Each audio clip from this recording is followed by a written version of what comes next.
আকাশ ভরে গেছে মেঘে। টুপটাপ বৃষ্টি পড়ছে গ্রামের পথে। মিতা নামের এক ছোট মেয়ে রঙিন ছাতা নিয়ে হাঁটছে একা গু। ছাতার রঙে যেমন হাসি, তেমনি মিতার চোখেও ছোট্ট আনন্দের ঝিলিক গু।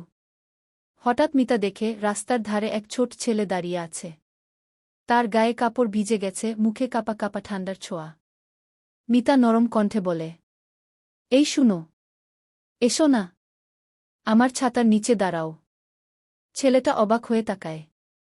তারপর ধীরে ধীরে এগিয়ে আসে। দুজন একসাথে ছাতার নিচে দাঁড়ায়, একটা ছাতা, দুইটা হাসি।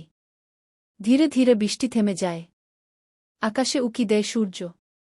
ছাতার রঙগুলো ঝলমল করে ওঠে রোদে গু। দুজনের মুখে হাসি, যেন রোদ আর রম একসাথে নেমে এসেছে পৃথিবীতে গু। সুখ ভাগ করলে তা কমে না, বরং পৃথিবীটা আরও রঙিন হয়ে ওঠে কি।